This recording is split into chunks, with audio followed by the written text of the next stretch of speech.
So, thank you so much, Liz. Thank you for having me today. I'm just wondering, where is the clicker? I don't see the... Just to move the slides, that would be good. Wonderful.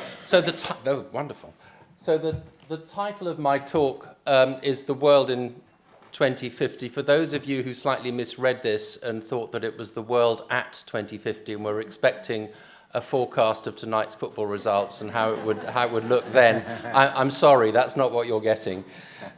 You are getting a sort of journey into the future, and obviously forecasting is in a sense a mug's game. But what I think is sometimes quite helpful. This seems to work. So, yeah.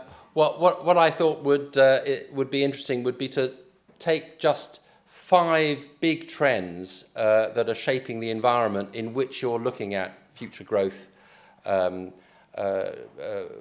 future growth environment. And I hope that helps to set the scene for today for the very practical and more immediate issues of generating growth. So the first of my 5 big themes is demography, population trends. I think it's always a good place to start because it's really moves and influences so much of what we see around us. And actually, when you look at the immediate trends that you see happening and you step back a bit, often you can place it in the context of much broader, big demographic trends in the world. And the wonderful thing about this is, although you can't predict demography with 100% accuracy, you do have a pretty good idea of the broad sweep of things. So it's actually tremendously helpful with getting a sense of the way the world is moving in a very fundamental sense. So I'm just going to show you one picture and then talk around this. This is a series of charts about the age pattern. Can you hear me? Yes, the age pattern of the world's population and how it's changed over, in this case, a 90-year period. So start on the left there, 1970. This is the world that I grew up to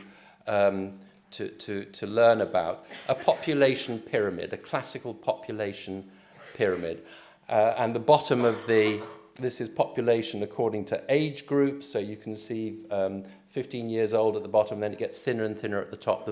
The biggest age group is the youngest. It gets slightly smaller as you go up to a very small number at the top. And that's the historical way that we learnt the world's population looked. It was a pyramid. So if you fast forward to more or less today, 2015, you see that the shape of the world's population has changed quite radically. It's no longer a pyramid. We've moved from Egypt to somewhere like St. Paul's Cathedral in London. It looks more like a dome.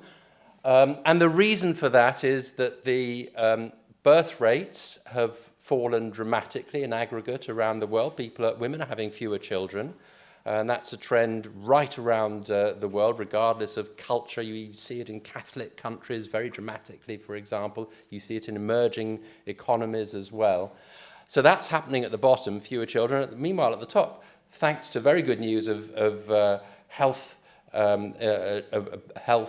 progress, people are living much longer. So that spike of the pyramid is rounding up. The higher age groups are getting much more populous. And then if you look forward to projections to 2060 or so, again, another radical change. We're into sort of classical Roman column, to continue the archaeological analogy. And it's almost as if every age group is pretty much the same. So you have a much lower base and a much, much thicker top as the older age groups get much, much more populous and people live a lot longer. And the implications of this are absolutely enormous, as you can imagine. The implications for pensions, for example, we used to be in a situation where the lower tiers supported a very small, relatively small retired population. Now that's radically different. Very different for the workforce of the future. We're going to be probably having to work far longer into the into old age, and big implications for the politics of generations and so on between the two. So this, just right there in that picture, you see enormous change, enormous implications. Anybody planning for long-term business has to bear this sort of picture in mind. Now, if you look further into deep population trends, it gets, if anything, even more interesting. It took the whole history of humanity until about 1800 to get to a global population of 1 billion. So we reached 1 billion around the turn of the 19th century into 1800 or so. The last incremental billion, when we went from 6 billion to 7 billion people on the world, took 12 years. So that was a pretty extraordinary, rapid growth of world population. We're still going to put on another 2 billion or so to 9.5 billion, according to UN projections, by mid-century. So that's another huge addition to the world's population. It'll sort of start to flatten out a bit after that, but massive population growth carrying on. And so when you think of business growth, where is that growth going to be? Well, half of those new people are going to be in Africa, which again is mind concentrating. Africa's population, roughly 2 billion by mid-century. In fact, it sometimes fascinates me to look at the long-term picture of Europe's population as a share of the world compared with Africa, because they're sort of mirror images. So middle of last century, so roughly when I was born, Europe was 20% of the world, Africa was 10%. Middle of next century, it's completely, of this century, it's completely the other way around. Africa's going to be between a fifth and a quarter of the world, and we are down to 8% or so of the world in Europe. So again, mind concentrating to put Europe in its place in the world. I think if you step back and see this big picture, you can see that makes a lot of sense, the sense of shrinking Europe compared with the rapidly growing importance of other parts of the world. Asia is, of course, hugely important in this picture, about half of the world's population. India becomes the world's biggest country in terms of population rather soon, overtaking China. So these are dramatic trends. If you look then at further demographic change, massive shifts in the urban rural mix for almost all of humanity. We were overwhelmingly rural race with most people living in the countryside. Just a few years ago, we crossed the threshold of being more than half urban, and that's just going to keep on growing through to the mid-century. So about 70% of the world's population is expected to be urban living by mid-century. So the future of the world, the future of growth, is largely an urban picture problem. That's why problems of city planning, organising cities, environmental issues in cities become so important. Perhaps two other big trends to mention. One is the trend in aging generally. We're becoming older as a species. Where average age is rising by about 9 years over this sort of period between now and mid-century, which is extraordinary. But again, if you're looking at your consumers, you have to bear that in mind. And second, if you look at regions of the world, you can roughly divide the world into three broad categories. One is a category of countries where population growth is extremely rapid. I mentioned Africa, but India would be another country in that category. Parts of the Middle East as well, where you have very young populations, very dynamic, lots of addition to the workforce. Then you have a sort of middle category where we're aging but not terribly rapidly. United States is one example of that, much of Latin America. And then you have parts of the world that are aging extremely rapidly. And Japan is perhaps a leading example of that, country that's growing old extremely fast. So if you look at growth in products aimed towards the elderly population, healthcare products, support for older For older people, Japan is really a leader in that because it's growing old fastest. Parts of Europe as well, Italy, these are countries where population is actually going to shrink. And the other perhaps surprising country in that category, surprising to perhaps many of you, is China, which partly because of the one-child policy is facing a future where it's going to grow old extremely fast from now on. It really has been in a race to grow rich before it grows old. So anyway, I think all these trends are very, very important, and really it doesn't take a lot of imagination to realize how much influence they have over the direction of business in the decades to come.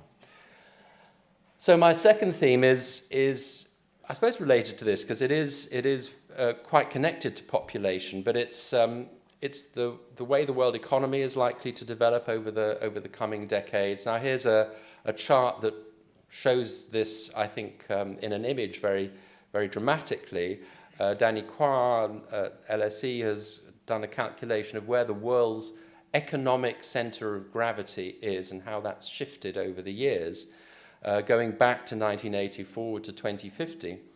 And you can see that in 1980, so again, this is the world that when I was a student, this was the world I knew, and the world's center of gravity was roughly mid-Atlantic. And that sort of feels right. That's what I kind of culturally sense, that's where the heart of economic activity was. But because of the extraordinary rise of China, other emerging markets, the growth of India as well, this has been shifting. So it's shifted dramatically eastwards.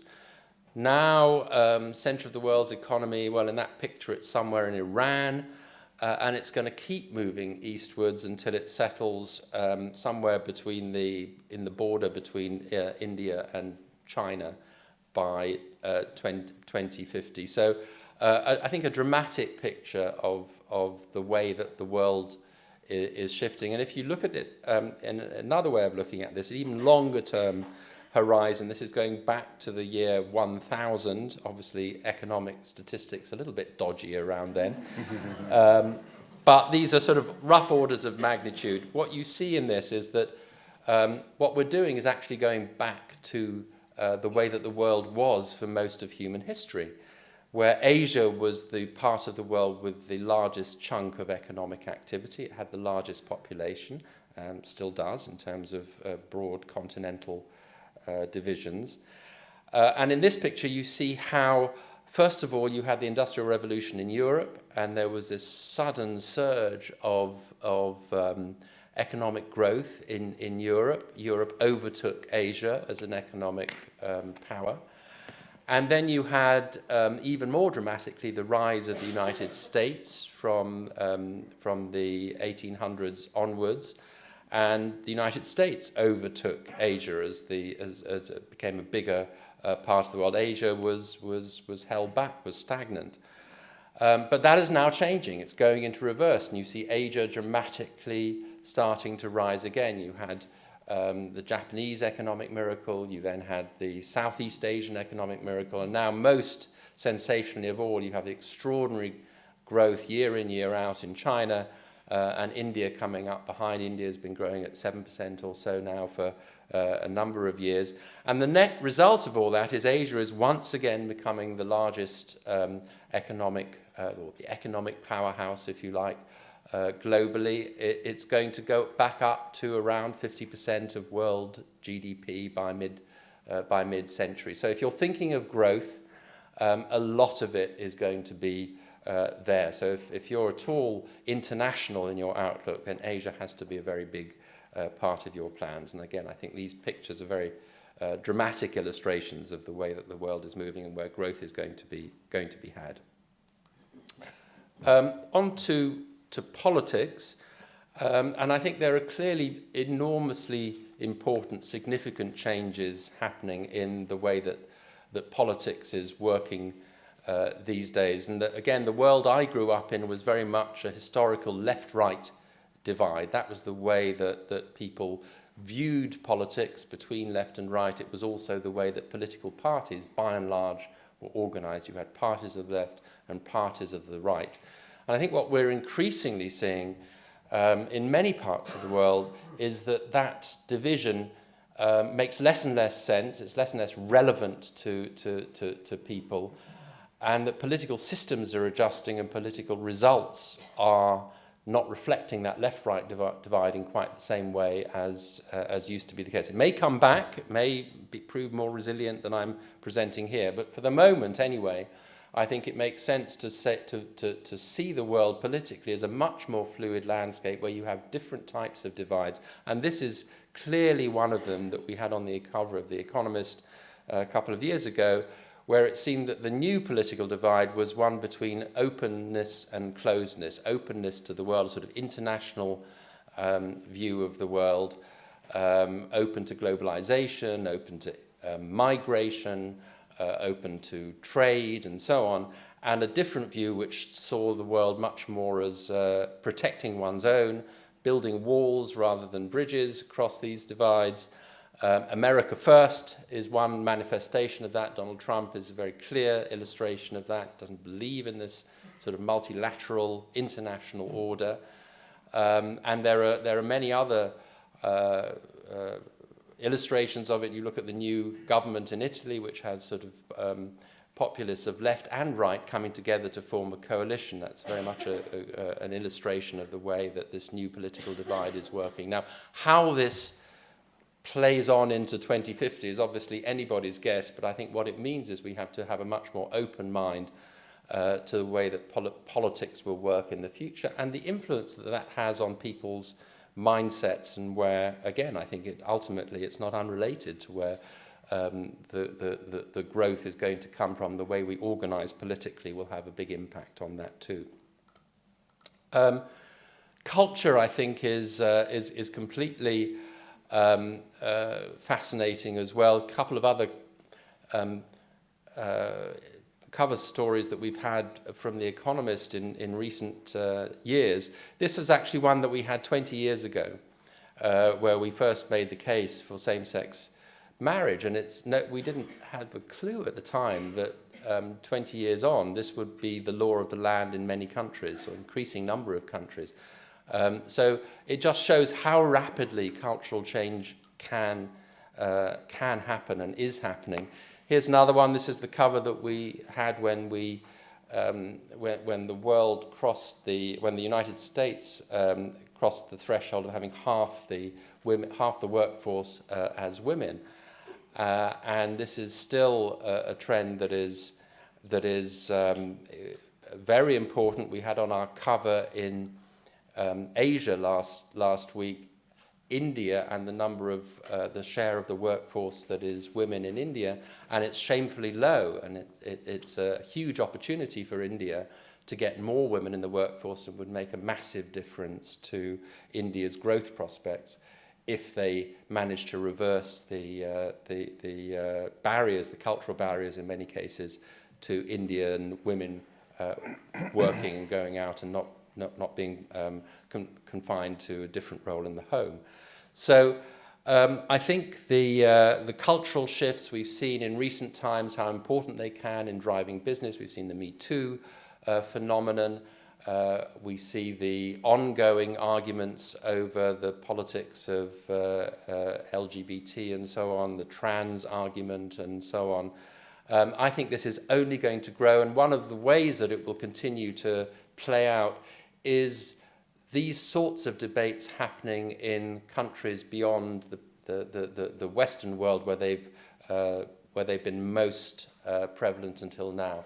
And I would suggest that, for example, if you look at the Arab world, that's an incredibly important part of the world where these sorts of issues are going to be increasingly important. You only have to look at what's happening in Saudi Arabia, an extraordinarily conservative society which has become the last country in the world to allow women to drive, for example. But there's all sorts of other changes taking place in a liberalizing direction which could really transform those societies. So there's a real battle, cultural battle happening in that part of the world. And there's also a backlash in many other parts of the world against some of these changes, and you could see Donald Trump as part of that backlash. You can see it happening also in parts of Africa, Russia, where there's a resistance to the kinds of cultural changes we've seen here, and an attempt to go back to more traditional values. So how that plays out will obviously have a deep impact on business, I would suggest on growth, and also on the sorts of messages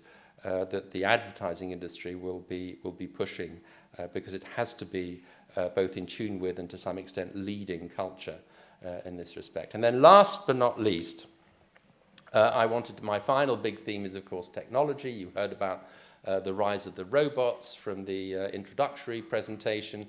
The book that I published last year was called Megatech, Technology in 2050. And the thesis of that book was basically that technology is speeding up. It wasn't trying to predict absolutely what would happen technologically between now and 2050, but it was looking at some of the main drivers of technological change. And it was looking at the world of physics, for example, what's happening in fundamental physics, where the contention is that we have equations now that can explain a lot of the basic fundamental physical phenomena of the world, and that means that once you apply powerful computing to those equations, you can make progress technologically a lot more through calculation rather than experimentation, which speeds things up. Similarly, in biology, we have an extraordinary age of discovery ahead of us, thanks to the pace of genome sequencing and the falling cost of genome sequencing, which is a sort of equivalent of what we've seen in computing power with Moore's law, which you'll be familiar with, whereby the cost of computing power doubles cost halves and the power doubles every year and a half or so. Something similar is happening in biology, and the pace of the biotechnology industry is speeding up as a result. You can see it in where the money is going in technology and so on. But what I wanted to talk about was here, my colleague Tom Standage, he has a toolkit for looking at the tech future, and his toolkit is threefold: the lessons of history, what he calls edge cases from the future. So it's basically trend watching. This is a quote from William Gibson, that the future is already here, it's just not very evenly distributed. New technology doesn't arrive fully formed overnight, but if you know where to look for it, it's probably already there. Tomorrow's technology is there today. You just have to watch those trends. And then thirdly, science fiction. Science fiction is worth looking at because it often imagines the consequences of new technologies and takes them to their logical conclusions and highlights some of the issues, often the ethical issues with technology. What happens when the machines take over? What happens when we start playing with human genomes to alter personality or performance of human beings? What happens when we colonize other planets, and so on? It can play those out to the nth degree. And they also, technologists, tech entrepreneurs are often very influenced by science fiction writers, and they try to put into practice what they've read in the book or seen in the film. So I thought we'd apply these very broadly, loosely, this technique, lessons of history, edge cases from the future, to the big question, a big question which exercises a lot of minds at the moment, which is, what about the jobs of the future? What jobs will we be doing? What will be the work of the future? And sorry, I will come to that in a moment, but just briefly, history, a sort of lessons of history. One of the lessons of history of jobs is that actually we go through periods of completely changing what we do, and you know, I mentioned that we used to be almost all rural, now we're all urban. Most of the people in this room are doing jobs that you certainly wouldn't have done 150 years ago, often didn't exist. So when we think of the shift from agriculture to industry, and then from industry to services, you can see dramatic charts of the transformation. In a sense, this great shifts in the way that employment works is not new. It's happened before. It's not necessarily reassuring, because this shift ahead of us is happening perhaps at a speed, as I've argued, technology happening very fast and with a degree of uncertainty that may be rather different. But I think it is instructive to look at the past and the great changes in in jobs, and also an illustration of the way that we often lack imagination in seeing what the jobs of the future will be. We're very good at knowing what's being destroyed. We can say this and this and this is going to go, but we fail to imagine how the world is changing to create new jobs. So this is what that's where you get into the edge cases of the present. Here are some of the jobs that are already starting to exist that are kind of new categories of jobs. Bot wranglers, so the whole bot economy didn't exist a few years ago. Now there are lots of people helping to make bots work smoothly, a whole new category of jobs. Drone technicians is a massive industry. So the drone industry, you know about military drones, you know about the drones that you might have been given for Christmas or a birthday that can take fancy pictures, it's consumer drones. In between that, there's also a massive industry in the making of commercial drones for all sorts of purposes, from crop monitoring to environmental disaster tracking to environment tracking poachers in Africa, for example, to traffic management and so on. This awaits proper regulation, but there are those who think that the skies could be full of drones, and of course it's going to not only need the people who make them, program them and fly them, it's going to be a massive, massive industry. Virtual fashion designers, we're going to need fashion in the virtual world just as in the real world. Recently there was a fascinating controversy about whether it was cool or not to wear virtual fur, not just real fur. Indoor farmers, this is one of the ways, I didn't talk about this, but a big question of a world of 9 billion people is, can we feed ourselves? Can the world actually support 9 billion people? Well, farming is going to change very dramatically to produce more through a number of ways, but one of the ways is indoor farms. Not forget about the farmers in their Wellington boots, but just with no natural light, using no photon wasted, no soil, but hydroponically producing the vegetables that are in cities very close to these urban populations that I mentioned. They already exist. They're already starting to sprout up. So we're going to need urban indoor farmers in future. And synthetic tissue engineers. This is a sort of frontier of medicine where you start to have replacement body parts, very clever 3D printed scaffoldings to start constructing tissues, and very clever new types of materials that create this. So these are all areas of employment that just didn't exist some years ago, but are future areas for growth. And then the science fiction bit, well, I've just invented a few companies that, based on the themes of the book, that seem to illustrate the sorts of firms that might exist. So here's just a few of them. The driverless car, of course, is going to develop, no doubt, very dramatically. I don't think there'll be a single new company that will suddenly dominate this space, but perhaps a fusion of new and old traditional car makers such as Volkswagen, one of the busiest, and Waymo, which is the Google driverless car venture. So you put them together, combine forces, and you get Waymo, the giant of the driverless car world. Oshi Farms. Oshi is the Japanese for delicious. So this is the food company, the food giant of the future that does these not only vertical farms, indoor farms, but also does lab-grown meat and fish. So the idea is that the Japanese get very worried in a few years' time over the absence of enough fish to feed their appetite for sushi, because we're over-farming our oceans terribly. So lab-grown fish becomes a big industry. They develop that, they move on to lab-grown meat, they move into indoor farms, and lo and behold, you get the giant of the food industry of the future. DKB is short for Doctor Knows Best. It's essentially the doctor of the future is a computer, because it's got all medical records that ever existed in humanity. It's therefore able to make much better diagnoses than the human doctor comes. So in future, you're all going to be saying, "Can I see the machine?" rather than "Can I see the doctor, please?" And the machines will have the wonderful knowledge of your likely the medicines that will be likely to work best with your particular genome. Data bank. I'm sure you all know that data is the new oil. That it's if the 19th century was powered by steam, the 20th century by oil, the 21st century is going to be powered by data. So the company that that holds it responsibly like a good bank and uses it creatively is going to be onto a winner.